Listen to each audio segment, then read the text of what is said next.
आप लोगों के कमेंट पढ़कर कभी कभी मन विचलित हो जाता है। देखिए, एक बात समझ लीजिए, आपको जीवन में ना तो किसी चीज का अभाव होना चाहिए, ना किसी चीज का प्रभाव होना चाहिए, केवल आपका अपना स्वभाव होना चाहिए। ऐसा मैं इसलिए कह रहा हूं क्योंकि आप जिससे अपनी तुलना कर रहे हैं, या तो रिजल्ट के मामले में या उसने जो पा लिया उसके मामले में, तो हो सकता है कि उसने आपसे ज्यादा मेहनत की और उसकी मेहनत के हिसाब से उसका नंबर आ गया, आपने थोड़ी सी उससे कम मेहनत की।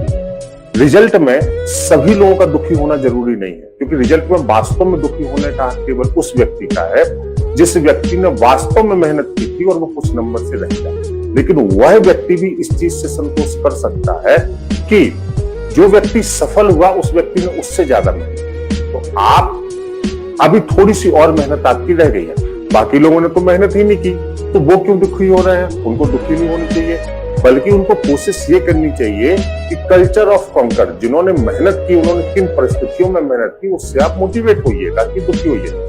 एक कंटेंट को आपको एक जीवन में एक ही बार पढ़ना है। मैं बार बार आपको समझाता हूँ, एक चीज को अगर एक बार अच्छे से फोकस के साथ तैयार कर लिया जाए तो निश्चित से आप सफलता के पास पहुंच सकते हैं, क्योंकि वही चीज पेपर में है।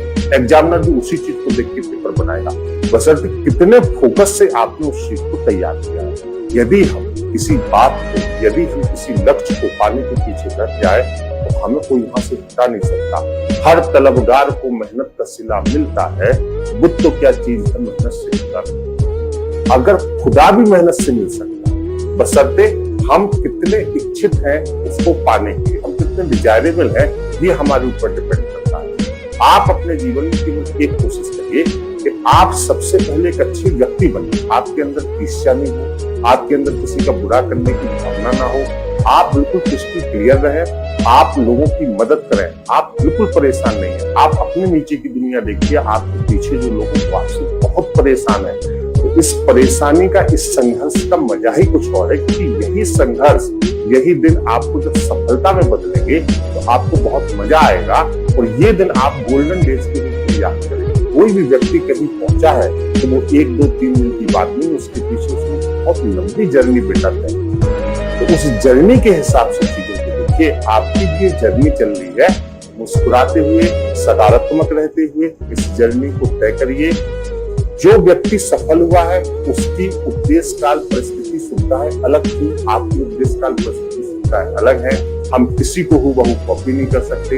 हमें अपनी स्ट्रेंथ से रहना है, हमें अपने परिवार की क्षमताओं की स्ट्रेंथ से रहना है, हमें आने वाली पीढ़ी के लिए अच्छा करना है, हमें अपने मदर फादर के लिए गोल्डन डेज लाने हैं। तो क्या फालतू की चीजों में पड़े हो, क्या एक दूसरे को कमेंट लिखने के चक्कर में पड़े हो? फोकस्ड रहो अपनी स्टडीज पर। हमेशा समझाता हूँ, किसी ने कुछ लिख दिया, किसी ने कुछ लिख दिया तो आप भी इसमें टिपर टिपर करके लिखने लगे। ये डस्टबिन थोड़ी ना है, ये चैट बॉक्स से आपकी क्लास चल रही है। आपकी क्लास का माहौल आपकी क्लास की घंटी पे डिपेंड करता है, और यहाँ पर आपके शब्द, आपकी भाषा और आपके ये बताते हैं मैसेज कि आप कैसे जी रहे हैं। आप असरकारी बनिए, इफेक्टिव। सरकारी तो अपने आप बन जाए, सरकारी में आ जोड़िए असरकारी। आप अगर एक बहुत अच्छे व्यक्ति बनने का प्रयास करें, क्योंकि एक अच्छा व्यक्ति, एक अच्छा नागरिक हर जगह सफल हो सकता है। आप जहां भी रहेंगे आप अपने गुणों की खुशबू को बिखेरते रहेंगे। तो कोशिश करिए असरकारी बने, इफेक्टिव रहे, और ना तो किसी से तुलना करें, खूब अच्छे से बस अपने जी जान से मेहनत करें। और मैं वादा करता हूं बेटा, मेरी प्रार्थना है ईश्वर से, आपको भी वो सब कुछ मिलेगा जो आपने पाने की चेष्टा की होगी, बशर्ते आपकी मेहनत में कोई कमी ना हो। और समय आएगा, सबका बेटा समय आया है, आपका भी समय आएगा।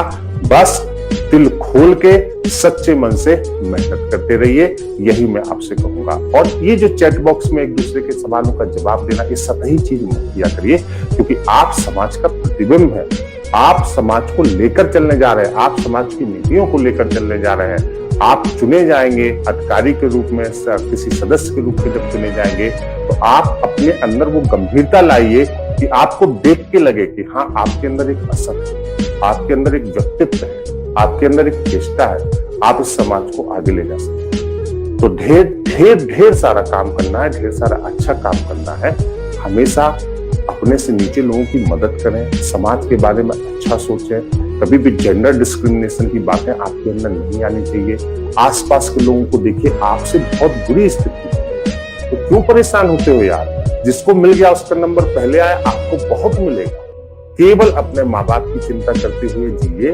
केवल आपको अपने माँ बाप को सिद्ध करके दिखाना है। आपके माँ बाप की नजर में तो आप वैसे ही सिद्ध कर रहे हैं चीजों को, क्यों लोगों को दिखाने के लिए आप पढ़ते हैं। जो लोग लोगों को दिखाने के लिए पढ़ते हैं ना, वो लोग कभी सफल नहीं। आप स्वयं में संतुष्ट हैं, आप अपने प्रति ईमानदार हैं, आप अपने माँ बाप के लिए कर रहे हैं। आपके माँ बाप आपके लिए ईश्वर स्वरूप, आपको उनके अलावा किसी को देखने की जरूरत नहीं है। क्योंकि छात्र होता है ना बेटा, उसका ना तो कोई धर्म होता है, ना कोई अर्थव्यवस्था होती है, उसका ना कोई ईगो होता है, उसका केवल एक ही कर्म होता है।